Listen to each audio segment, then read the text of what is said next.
Mike Noonan. First off, it wasn't too far of a drive for you, but thank you for coming over. No, it was quick. I was like, always nice to explore different areas because I don't come on this road. Sure. I go out to the highway.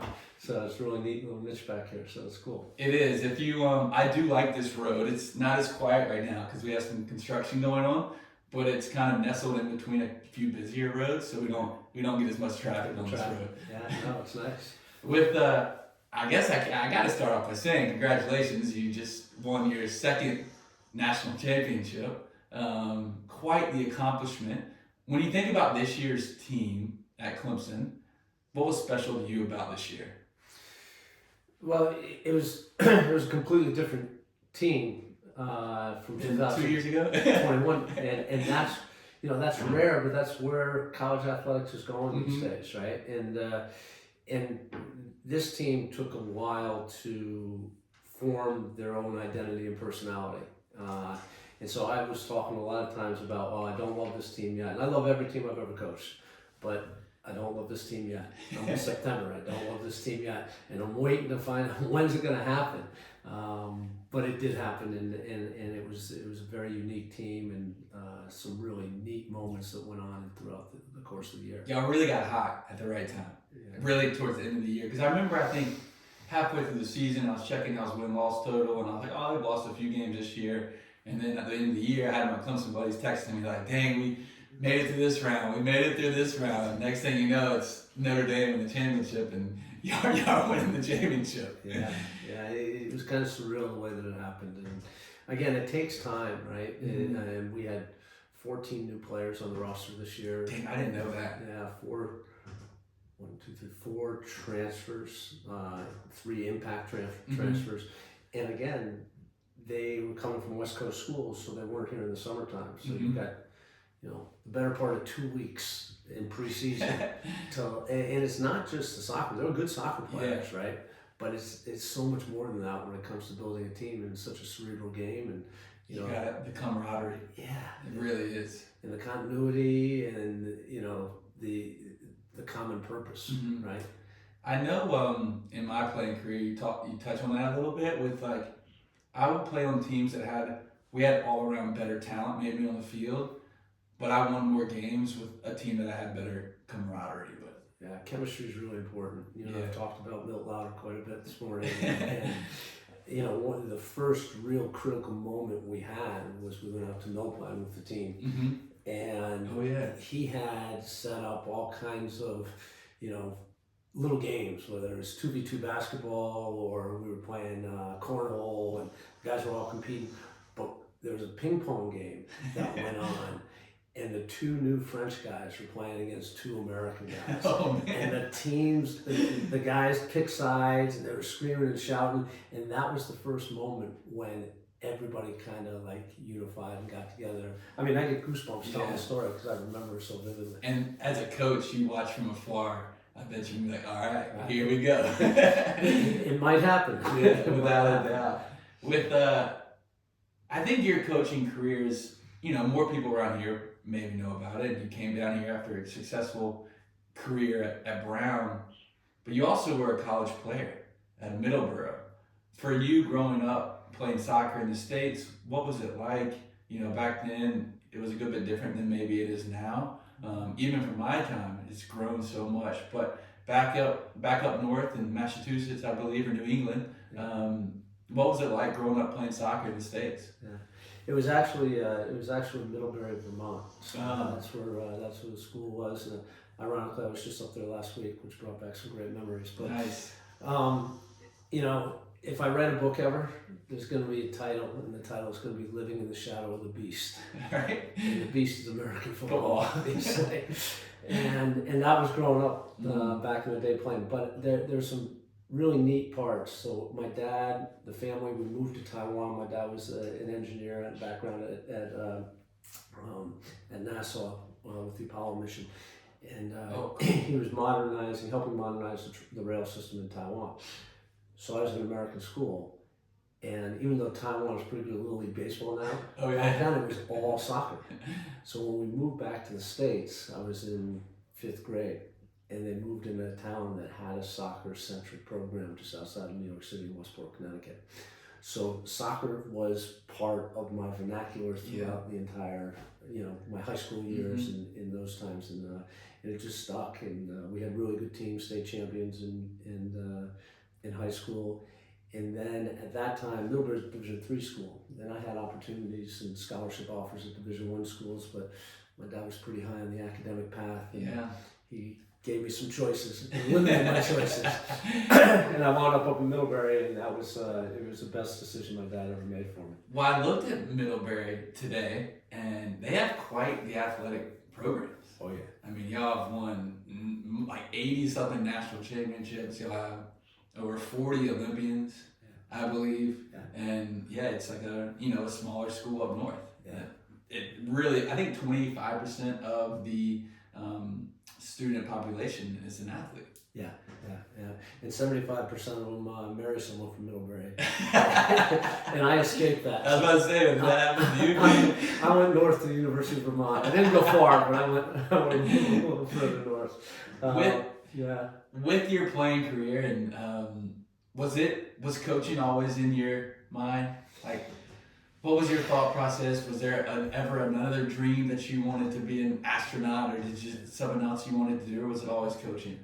No, I'm a sports fanatic. No matter what it was. Played baseball throughout high school.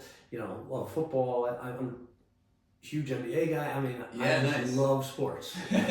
And so I would always try to figure out what was going on, whatever sport it was. So I kind of had, some people got a knack for numbers, some people have a knack for different things. I kind of had a knack for sports. And I started coaching my younger brother's team back when I was in college. And he was still in high school and helping out with those types of things. And we were pretty successful, and I was getting a pretty good rush out of it. And then, I went on to play a little bit professionally and then ruined my knee. And I was lying in the hospital bed and, was thinking about, the doctor came in and said, you're probably not going to play at the level that you were playing at. You're going to have to think about what's next. And I was lying in the hospital bed, drugged up on, morphine and tears coming down my eyes. And I thought, well, what's given me my best friends? I've seen a lot of the world, right? And, and the passion that I have for the sport. And so the next best thing was coaching. And now I say I'm just a teacher in short pants. You talk about, we've talked about the camaraderie and chemistry. I think about my best friends. They all come from my teams. It's kind of incredible. Like, still my best friends to this day are my club guys from growing up in Greenville at CISA, which is now CISA, DSA and GFC before that. My high school boys. I mean, it's really incredible when those bonds that are formed on any field, any court. They are your best friends, and that's the neat part of the experience that we try to bring people at Clemson and any team I've coached. Yeah. I know that our best friends. I just spent 4 days down in Jacksonville, Florida, with my right back, the right winger, and center forward from my college team, just hanging out. Nice. We haven't been together in 20 years. And that's incredible. We just picked it right up. That's incredible. Are they from Brown? No, they're from Middlebury. Oh, your old players. College players. and I've got a huge text string with all my high school teammates. And when we actually are successful, it's pretty cool. That is awesome. The thing blows up. With your coaching career, what was your mentality like in your early days of coaching? Yeah, when you're a younger coach, and I was a head coach at the age of 25. Was that at Wheaton? That was at Wheaton, yeah. In your younger days, it's just like being a teenager, right? You think you're invincible. You think you were going to, I'm going to be the first coach that wins the World Cup for the United States, right? But you have a self-assurance, right?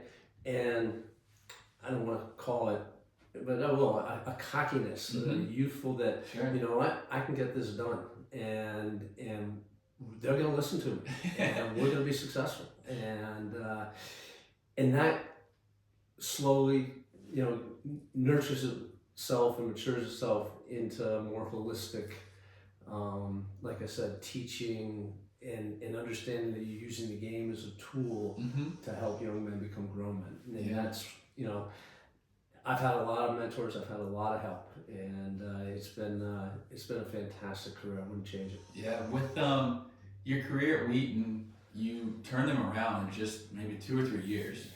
I was the first male coach at a single-sex women's college. So I was the first guy on campus.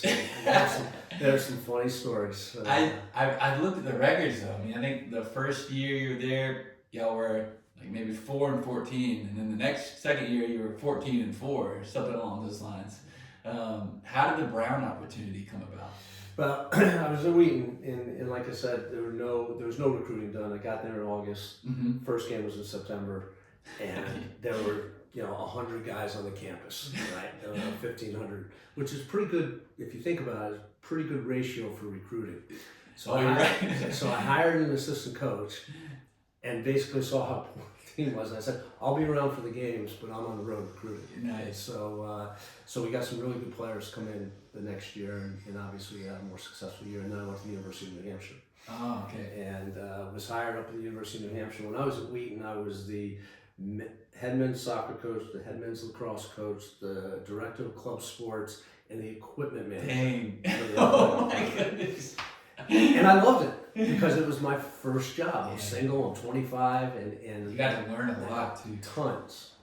And so the opportunity, the coach at New Hampshire, who was both the lacrosse and soccer coach there, was stepping down, and they were separating the programs. So all I had to do was be the soccer coach, and it was a Division I opportunity. Challenges in terms of funding, but I'm going. Sure. Yeah, so I went to New Hampshire, was there for 4 years. We made the NCAA tournament for the first time in school history. That's where I saw that. Yeah. And that we played Brown, ironically, and lost to them in the NCAA tournament. And their coach, Trevor Adair, took the job at Clemson. And their AD called me on the phone, offered me the Brown job. And so I was at Brown for 15 years and had a wonderful. I think y'all had 10 NCAA appearances at Brown? Something like that. Something like that. Yeah. I mean, that's incredible. And I didn't know the connection between Trevor Adair and Brown and you. Yeah, I followed Trevor in 2 different places. Dang, that's incredible. Yeah. With as you're moving along, and this is through the late 90s, early 2000s, do you see how soccer's changing in the U.S.? And did you see it in the sense of the talent of the players, but also maybe the support of the schools? Yeah, I think that's, again, in both areas, right? You're going through the 90s, and I had a very, very good player named Corey Gibbs come to Brown. And Corey was your prototypical body of a wide receiver athlete. Right? He was 6'2", and he could run forever, and he's fast. And all of a sudden, you're seeing this type of athlete playing our game. And so that evolution was starting to happen, which is pretty cool. And again, soccer is the only sport where it doesn't. You can be 5'5", or you could be 6'5", exactly right, and you can play the game. So that was kind of fun to watch. And again, it's an evolution of everything. The coaching is getting better, the refereeing is getting better, the school support's getting better. Now all of a sudden, even when I just first came to Clemson in 2010, right? The fan support, it was like, if it was orange and it won, everybody was into it. But I can remember people in the stands on Friday night, boot it! Well, that doesn't happen anymore because now all the students at Clemson and at most universities have played soccer, probably in high school or growing up. It's a great youth sport. Yeah, but now they're educated, right? They understand the game, they know the game. They can now critique the game. They can, yell at the coaches. My wife sits on the other side, doesn't want to listen. Anyway, but yeah. So it's definitely forced its way, not even forced its way, grown its way onto the American sporting landscape. Yeah, I contributed to the visibility of it too more. I remember back, like when Beckham was at Man United and went to Real Madrid and things like that. back in the day, it's hard to find those games on TV, right? And now I can wake up every Saturday and Sunday morning and pop on soccer for the first 4 hours of my day, which I think has grown the game a lot in the U.S. from outside fans, people that maybe have never played it or now they're older in their life, but they're getting into the game as they really like these teams and players. And it's been an awesome transition to see from your coaching style. We've talked a lot about chemistry. We've talked about Milt Louder a little bit. When did that click with you, or was that something you always kind of had, like figuring out the chemistry of the team and how individual players work and how to kind of mesh them together and motivate? Yeah, again, the game is about motion, right? But it's really about emotion. And what you just described, fans coming to the game late and watching these things, because the game is passionate, it's emotional, that's what it's all about. And so you have to not just coach the motion, you have to coach the emotion. And I was really, really lucky. And a guy named Bill Bessick, who is a sports psychologist, was a sports psychologist for Manchester United. Wow. And when Beckham was there, and Beckham came back from the World Cup shamed. Yeah, right. After the red card. And was being booed in every. Bill was the guy on site taking care of it. And when Man U won the treble, Bill was there. Steve McLaren, who's another one of his. So Bill came over for a coaching course over here. There was a guest lecturer, and it was at Penn State, and he was in the dorm. His room was directly across from my room. And I was reading a book by Pat Riley called The Winner Within, which is a great coaching book. And Bill's a big reader, and we just started going back and forth. One thing led to another. At the end of the week, in his polite English manner, he invited me to come over to England, which is what they always do, right? And visit, expecting no one to show up. Well, I showed up. You showed up. Yeah. And he and I have been together now for about 25, 26 years. Dang, what a pair. He was just across the hall from you? Yeah. And now, he's sports psychologist for Olympic swimming, Great Britain swimming, Manchester United, English national team, FC Twente, all kinds of, and he's phenomenal. And he and Milt, like I said, dovetail really well because they've both gotten to know me. Early on, you working with, his name is Bill? Bill, yeah. Bill, what was something that kind of clicked with you quickly? You're like, oh man, this is something I need to incorporate. Yeah. He understood how to take my passion and channel it into the right ways and not be as emotional pretty quickly. And he's a great storyteller and he tells stories that rapture you, but basically he's teaching while he's telling the stories. He helped, I think he saw that there was potential in me, and I saw that I could use his help in order to reach that potential, and so a trusted relationship was born. And he was with me all the years at Brown. He's been with us at Clemson. He doesn't come this way anymore because he's got Parkinson's and he's slowing down a bit. He's 79 years old now. Gotcha. But we were on a webcast yesterday with Shelley Smith, the women's coach in South Carolina. She's great. Who I introduced to Bill. Oh. She's used Bill. Shelley went to the University of Vermont. My wife was her trainer. Dang. So there's all kinds of connectivity there too. She's done awesome. I was good friends with Blakely Mattern. I don't know if you know Blakely. Yeah. I tell stories about Blakely all the time. She was on my team in club. She played on the men's team with us, and she dominated back when we were like 6th and 7th grade. And she went on to have an incredible career. And like similar to you, she had a bunch of knee injuries that, I think that's honestly very common for soccer players in their career early, is a lot of through knee or ankle injuries. With Brown, we've gone through it. You had a great career there. I mean, I think it was 10 NCAA appearances. And it could have been a connection from Trevor, but you somehow come south. You hadn't been south much your whole life, and you get an opportunity, had that opportunity to come south and come to Clemson. Well, at Brown, there's some very restrictive rules in the Ivy League in terms of off-season training, more restrictive than what you have any place else. And, it got to the point where it was you coach your team for 2.5 months, and there's camps, clinics, and conventions, and I'm like, I'm not coaching enough. and so it got to the point. Now my wife's originally from Rhode Island. Mm-hmm. We had a young child and a second child, and it got to the point where I needed more in my coaching, and so the Syracuse job came free. Clemson headhunted me while the season was still going on. I told them I wouldn't talk to them until the season was over, and so eventually I was offered both jobs within 3 days of each other. And I thought for sure my wife would say Syracuse, close to the family, stay up north. And we're driving to the airport to come down for the visit at Brown with her after they've offered us the job. She looked at me, she goes, well, is there one orange you like more than the other? And I said, you're going to make that decision. Dang. And she looked at me, she goes, I like Brown. You said that's not an option. Those were my exact words.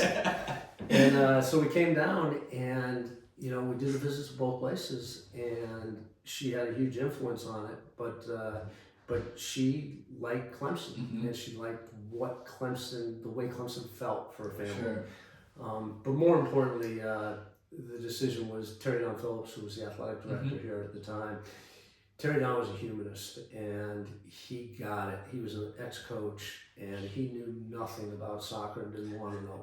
But he was, the stories are out there about when Dabo was struggling, and Terry Don supported him and all the rest. But he got it. Yeah. And it's good to have a coach leading like that. Yeah. And Syracuse, the AD said, you can blow it up, right? Bring in new coaches, take scholarships and this, that, and the other. And Terry Don said, listen, we're in a bad place right now. We're going to give you a long contract. But please, it wasn't the players who are currently here's fault. It was our fault that we got to this point. Yeah. So, and so he cared. You could see he cared. And he cared about the student athletes. I said, I'm working for that guy. How quickly, you mentioned recruiting earlier. When you got to Clemson, was that something you did right away too? You're like, we just got to get on the road, start recruiting better players, or what was your mindset?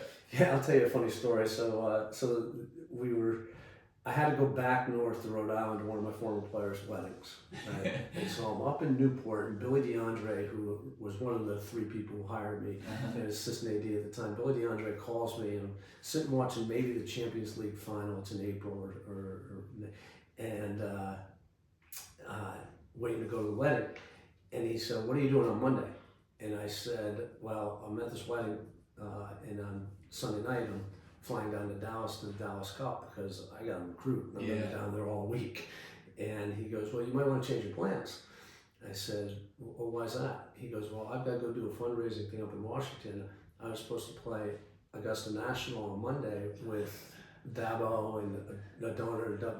And he goes, I want you to take my place. And I thought for about 5 seconds, and I said, Billy D, thanks. Wow. I got to be in Dallas. There we go. And so that shows a commitment from a golf guy, not turning down Augusta National. Well, people have seen me play golf now, and I haven't got that invitation back yet. but it was well worth it. Well, you should, as a 2-time national champion. Early on in 2010, you come to Clemson. We've talked about Sebastian a little bit. Can you recount that story of how you found out about Sebastian? And I know he should have gone to Clemson in a way. Some other things got in the way. But talk to me about how you found out about Sebastian and eventually tried to get him to come. Yeah, I mean, it was a CISA connection. And my assistant was out recruiting and saw Sebastian play for 20 minutes at the end of a game. Yeah. And he came back to the office, and Phil Jones has been with me the entire time at Clemson. He's our recruiting coordinator. He came back and he goes, Mike, you need to see this kid. He's pretty special. And so we talked to Pierce up there. He goes, yeah, he's pretty good. He can play at Clemson. And so I called Sebastian. He goes, well, I'm playing at Nettles Park, which was in Clemson, on Wednesday night. And I said, okay, well, I'll come watch you play on Wednesday night. I said, how am I going to recognize who you are? And he goes, well, I kind of play like Messi. And at that point, I went, all right, I'll go for 10 minutes and watch this kid play. I mean, who says that? Yeah. Sebastian, he's not lying. And so I went and I watched for 10 minutes, and then I stayed for the entire game. I got to the office the next day. I said, I just found the college messy. Yeah, he probably scored like 5 goals or something. I was like, and at that point we needed that player. Yeah. Right, to turn the thing. Mm-hmm. And so like you said, Sebastian was committed to come, and some other things got in the way with his eligibility, unfortunately. Yeah. And I helped him with a Clemson alum, was the assistant coach at RSL. Yeah. And sent him out on a trial. And the second day, Miles called me back on the phone, and he said, do not tell anybody about this kid. They draft him, and opening day, he's lining up against Beckham. Yep, Beckham. Playing the LA Galaxy. And he played, I mean, first few years at Real Salt Lake, I mean, I was such a fan watching him. I'm so proud of him still to this day, but when that kid is playing at his highest level and injury free, he's, I think, the best player I've ever played with. He could have used Clemson. Yeah, I he think could have. It would have. It might have smoothed the waters that were turbulent for a time in his growth, and that's jumping into a professional situation at that age with his background was difficult, but I'm proud of him. Yeah, I'm proud of him too, and you're right. I mean, it probably could have helped him. And he acknowledges that too. I had him on a few weeks ago, and he talks about the ups and downs of his career and the growth he had to go through. I mean, talent-wise, he was over there trying out for Barcelona, and that was the reason he couldn't go to Clemson. Dirty agents. Yeah, for real. Dirty agents. With Clemson, you've said before you had some down years there to start, but I mean, that's what happens when you come into a program and you got to turn it around and get new players in. For you, I don't think it took too long, really. I mean, by 2015, if you start looking at your records, you start gaining some traction internally. When did you think, all right, we really have something going here? Probably the first day on the job. You could see it was resourced, right? And they were willing to do that. And I had really good administrative support. The sports supervisor was the third guy in the group. It was Terry Don, Billy D, and Kyle Young, who's my sports supervisor. He's still my sports supervisor today. And all three of those guys are football players. They all shook my hand, and their hands envelope up to my wrist. And Terry Don said, Mike, none of us on this side of the table know anything about soccer. That's why you're here. He said, but the people on this side of the table know a lot about Clemson, and that's why we're here. And you just felt that support from the first day. It was just, it was a feeling, it was a school, it had the right, again, alignment, because my family was huge academic. I mean, that was the most important thing in our house. My mom's a teacher, my dad, That was, you got that from your dad or mom. Right, and Clemson had that alignment, and in our sport domestically, having great academics and world-class athletics, that combination is going to work.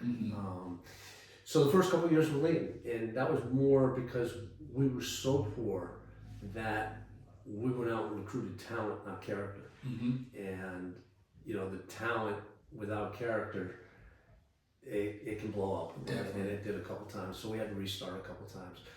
Phil and I finally sat down and we said, when we looked around, we said, looked at successful programs, and we said, well, what makes someone successful here at Clemson, right? In an athlete, in a program. And so we came up with some recruiting criteria.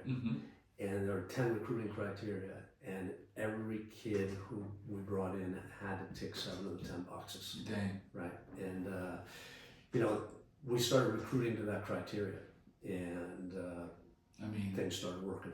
You look at the best team. I mean, shoot, are you a Patriots fan? No. No? Okay. but I admired Bill Belichick and they have a criteria. Yeah. Their players fit a mold, and they get into that system. And I mean, you look at a lot of the great teams over time. That's kind of how they're built. And then you look at a lot of the teams that have a ton of talent, but they bust just because they don't mesh together. But that recruiting criteria, Phil and I kind of developed it, but it was Bill and Milt who actually helped I don't know, navigate it and get us to the point where, okay, let's do this. When you're sitting down with a player, I'm sure you're probably not going through the list with them, but are you trying to analyze those certain criteria within the players? Yeah, and it starts when they're not even on campus. Mm-hmm. It starts when we go and we watch them, right? If you can tell a lot by watching parents Mm-hmm. and how the interaction is with the player and the parent. Sure. You can tell a lot with watching them play and their interaction with their teammates, the Mm-hmm. coaches, the referees. Definitely. And The that's leadership. And all that. and a lot of that has, those are boxes that are being ticked. Yeah. Right? So they don't know, but they got 3 or 4 boxes ticked before they even get to campus. Yeah. Right? They won't get an invite if Right. they didn't have those boxes too. Right. And academics is important. You know, Mhm. one of the criteria is you've got to have a 3.0 or better. Yeah. Right. And that's our team has, I think we had a 3.46 GPA this semester, which is second highest ever in the program's history. But when we got there, it was 2.2. Damn. And we've now been 21 semesters in a row. Yeah. Where we've been above a 3.0. I mean, that's just character. That's an all around good individual. Yeah. Also good athlete and soccer player. And also good parenting. Yeah, totally. Oh, you're right. With Greenville too, you talked about Pierce tour me and what they've developed at CISA. From a club level, how have you seen that change over your time and the development of kids and clubs and even especially CISA? It's been incredible. Yeah. No, I mean the whole involvement, you know, from you know the clubs, USYS, Mhm. right, which just used to be the thing. There was the developmental academy. Now ODP back in the day. ODP, right, and you know the alphabet soup of youth soccer. Sure. Right? But again, consistency is important, and CISA has resisted, you know, jumping into the MLS Mhm. next. And Yeah. they've had opportunities, but they know what they do and what the character of their club is and their foundational purposes, and they've stuck to those, and they've been very, very successful. And you know, we've had a number of really good players come out of CISA, and you know, Sebastian being one of them, right? Kyle Fisher, you know, Grayson Rayner. I can know Chris Hare. I mean, I can name a ton of guys that came out of CISA. With I mean, I love Andrew Hislop too. Both those guys are actually my coaches. Pierce and Andrew coached me from I was like 8 to 18. With Clemson, you have some great years in 2017, 18. I think maybe one of the years, 17 or 18, you lost a few more games. But the next year, like 18-2, ACC champions, regular season, and you get to the 2021 season. What type of team did you think you had at that point? Yeah, that team had been building. Mm-hmm. Right, they went through the rough patch of that year when we were down a little bit. They were all freshmen. Yeah. Right. And so, George talked about that. Yeah, and so they were committed not to let that happen Mm-hmm. again. And every year we added a little something to it. So that team was building and building and building. And so when we got to the pinnacle of the mountain, I wasn't surprised. Right. Yeah. Y'all were almost the favorites that year. And we had such good character and leadership. I had like 8, 9 seniors, Mm-hmm. right? Who James Brighton and George Mm-hmm. and Oscar and these guys, Charlie Asensio and Pete Bay. I mean, these guys were like, they were dialed in, and it was fun to coach too. I believe it because they were purposeful, right? Mm-hmm. They had fun there, but there was no shenanigans, no BS. Mm-hmm. And it allowed us just to coach, right? Which was really it's like a coach's dream. It really was. But we, all, as a group, we had worked hard for that. Yeah. And you know, winning out at Oregon State, you know, we were in the 8th seed, I think, when we won it. And winning out at Oregon State and Georgia in the penalties, and I don't know what they talked Some about. of the saves were incredible. Yeah, but I had pulled them for penalties twice before. Oh, I didn't know that. Oh yeah, the Marshall game. Just because he's smaller? And we had guys who in training we felt the backup goalkeeper was better at penalties. Yeah, we used to pull a field player and put him in goal for penalties. So and George was not happy, and you know when he and you know not only was it Oregon State, but the saves he made against Notre Dame in the semifinal. Sure. And you know again, that wasn't my purpose in not letting him play, but he was certainly motivated. What is the feeling of winning a national championship? It's a culmination of a career dream. You know, and again, everybody talks about goal setting, and goal setting is important, but you have to have the dream, and you have to. The dream has gotta set the vision for the goals and the values underneath them, and you know, I remind people. And now, even here at Clemson, now that we've won the second one in a short period of time, it was 35 years between the '87 national championship and the 2021 national championship. But 34 years. Yeah, people forget that quick. Oh my! And I coached for 33 years before I got one. Right? I think I'm one of 2 coaches, maybe 3, that have ever won the national championship. I was told this the other day. In their 60s. Dang. And you know, it was special. It was really neat. My brother won with Duke, so he played down at Duke, and he won the national championship in '85, I think it was. And so I've got Ivy League rings, I got ACC rings, but he's had 1 national championship ring, and he waved in my face at Christmas all the time. Not anymore. Not anymore. Not anymore. You mentioned Duke, and I think y'all are in the best conference in the ACC. What type of advantage is that? Do you believe, or I think it's also like competitive and maybe even recruiting, but I just think being in a conference like that is really awesome. It is, and it is, you know, the hands down, you know, over time, not just my time. Yeah. The ACC's been the best soccer conference in men's and women. Yeah. But yeah, having worthy rivals brings up the best. Duke, UNC, Wake Forest, Virginia. Hey, gosh. Yeah. Syracuse, by the way, won the national championship in between our teams. Yeah, you're right. And they were, right, and that's a fun story too. But it's a but it's, you know, it brings out the best in you. Yeah. And from a recruiting standpoint, everybody wants to play in the ACC. Yeah, totally. And Clemson is, you know, we're the southernmost school that sponsors men's soccer in the conference, and Clemson's kind of tough to get to. Yeah. But once we get them on campus, so yeah. Greenville doesn't help either. I mean, Greenville definitely probably helps too. It sure being does. super close. With I don't think a lot of people understand if they're a fringe soccer fan, they might not know much about college soccer, but a lot of schools still don't have, like for instance, you mentioned y'all are the furthest most south ACC school that has men's soccer. Some people don't realize that. Yeah, the SEC schools don't sponsor. Yeah. The SEC doesn't sponsor men's soccer, they sponsor women's soccer. The Florida schools in our conference, Miami, Florida State, Georgia Tech, don't sponsor men's soccer. And that's mostly a Title IX issue. But, you know, we're hopeful that, you know, as the game continues to grow. I would love to see it. And there's some conference realignment and things that are happening, and it is, the volcano erupted yesterday in the NCAA with this house case settlement. It's going to be a new world. Wow. I mean, it's been coming. Yeah. It really has been coming, and gosh, I would love to see. I mean, the growth of soccer it's if you didn't know it, you know it now. Yeah. Especially in the U.S. With what has changed for you with NIL and the transfer portal, and how do you look at that with I mean, I'm sure you're still analyzing players by the criteria, but did that take you a while to get into, or what was your first thoughts and current thoughts?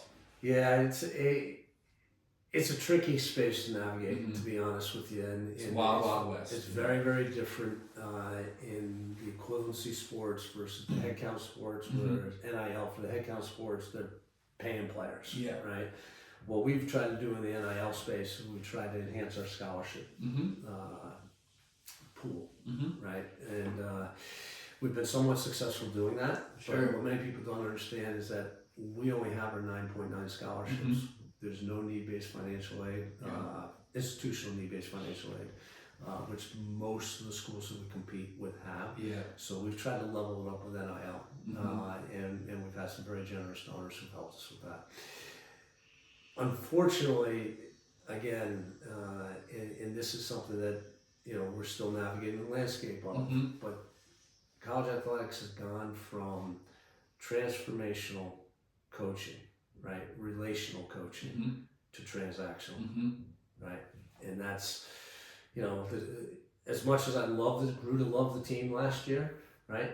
Gael Gilbert, who wound up being probably the leader of the group, he came in August and he was gone December, right? And that consistency and the relationships you build and developing players, right?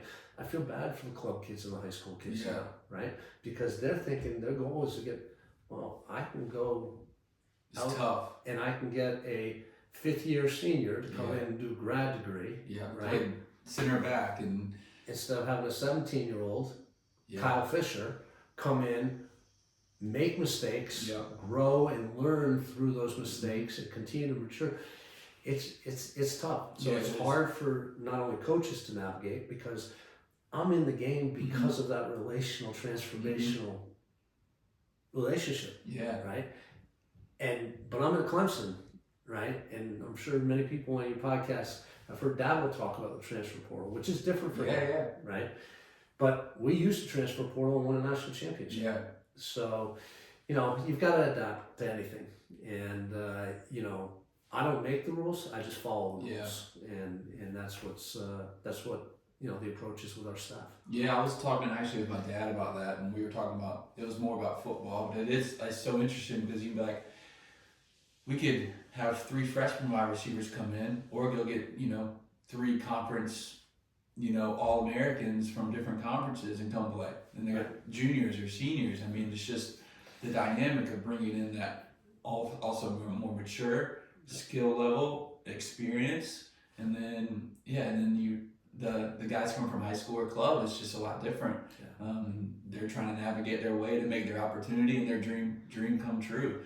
With Clemson, has this been, when you reflect on your career, it's 14 years in, you're going into, and you maybe will say this is what you thought it would end up being, but how do you reflect on your success and career at Clemson so far? You stay in the precious present. And I'm concerned about this year's team. And that's there'll be time for me to reflect back on my career, but that time is not today. And I'm very proud of what we've been able to do for Clemson and be a part of something. I mean, you look at the athletic department right now. I think we have 4 teams with women's golf making the final 8, and the final, at minimum, final 8, and baseball still to come. And, so there's a lot of success going on within the athletic program, and being a part of that is something that we're proud of. Sure. With head coaches in all of soccer, the world game, is there a coach or two that you've always looked up to? John Wooden. All right, we're going basketball. We can do that. Why John Wooden? Because he was a teacher in short pants, and because his values were so good, and that's kind of the person I've kind of modeled myself after. I've got a Alex Ferguson is someone that I've always admired, right? And I think that Johan Cruyff, right? Pep, Jurgen Klopp. I mean, Jurgen's great. Yeah, fantastic. But they're human beings. I mean, Cruyff was a little crusty, but what a mind, right? But John Wooden, cared about. He's the one who said he enjoyed practice more than the games anyway, because it was more about the process and what that process was, and not the outcome.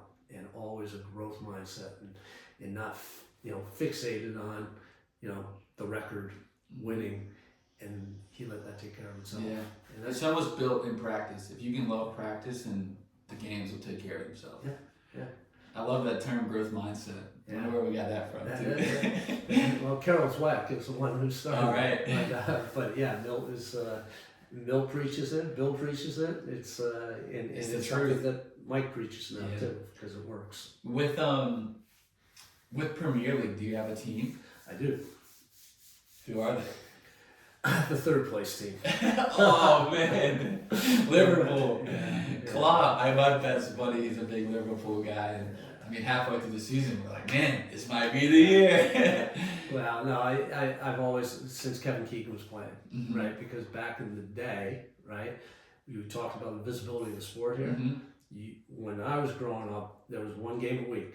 Soccer made in Germany. Damn. Right? And Keegan played for Liverpool, but then played for Hamburg. So I could watch him play at Hamburg. So my roots to Liverpool go in Dalglish and go a little bit deeper and further back than just the recent success. Sure. I mean, honestly, the way Jurgen left this year and the way the fans and the club supported him was like, it almost gave me chills watching that last game and the speech on the field and all that sort of stuff.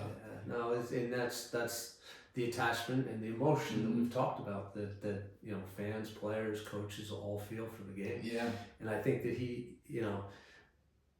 knowing what he's done, it was the right thing to do. Yeah. And he exhausted himself in the end of the break, and that's what he's going to do. I suspect that in 2026 we may see him as a German national team coach over here at the World Cup. Yeah. And then he'll move from that to his next hopeful club. Yeah. And I don't think he says it's not going to be in the Premier League, so I'm interested to see where he goes. With the U.S. men's national team, it's funny, the guys that I feel like still don't know too much about soccer always give me a hard time because I'm telling them, like, we're better now than we've ever been, and we have more talent, and we're developing players, and they're playing overseas, and all that sort of stuff. From your point of view, how do you think we're doing currently as a national team? And I do think we have a bright future, but I'm interested in your thoughts on it. Yeah, I think Greg's done a good job. Yeah, and I agree. I'm a Berhalter supporter. Mm-hmm. I think I think it's the same thing. It's the intangible pieces that he was able to knit together for a great qualifying campaign in Qatar. It got derailed a little bit by the Rana family, which I felt was a shame because the continuity of that work, I think, would have put us in a better place today. Sure. And I think he's still making up time. It seems like they figured it out, hopefully. Yeah. The depth of talent now is higher and greater, and there are more players for him to select from. But again, you just wait to see how money poisons players. And, that's what makes a national team is... What do you mean by that, money poisons players? They have to sacrifice themselves and what they have for the betterment of the team, right? And playing on the national team has got to be the biggest honor in your life, not I need to play on the national team so I can get my next contract or a bonus or these types of things. Sure. And that happens, right? And you need a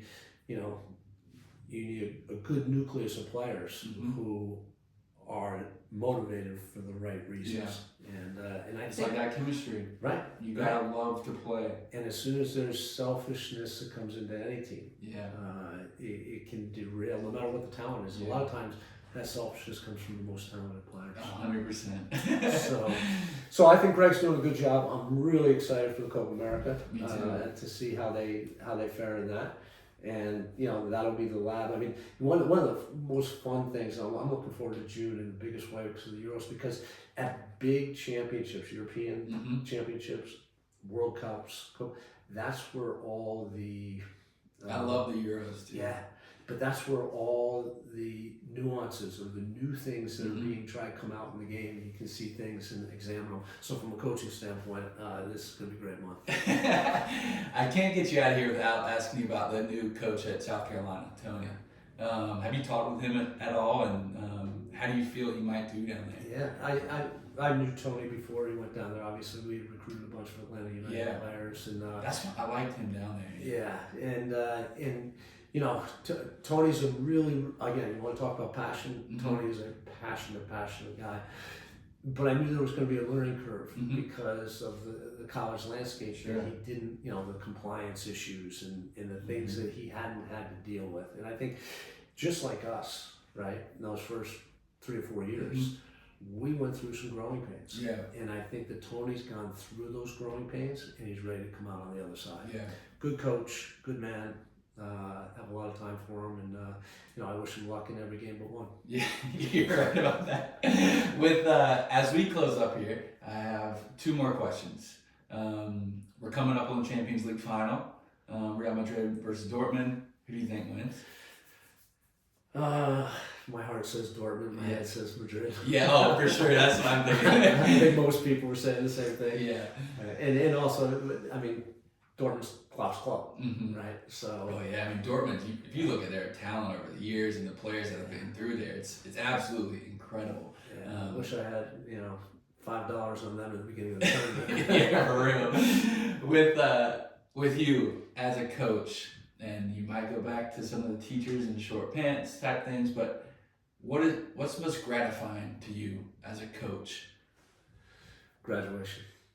Yeah, I mean it is, because that's the culmination. The young men. Yeah, that's the culmination of my work.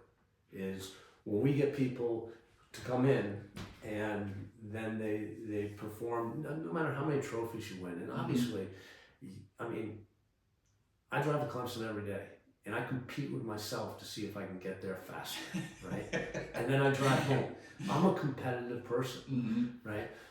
And we're gonna compete for any trophy that's out there. But for me, the most important day and the best part is when they walk across the stage and they're graduating as a Clemson soccer player. And because I know they're equipped. Yeah. They're equipped to make a difference in the world. Yeah. And not just on the pitch, or the field. Yeah. And so that's probably the most gratifying thing. Last thing. What have you learned about Greenville and the Greenville community, and how has it supported you in your career? Yeah, Greenville's awesome.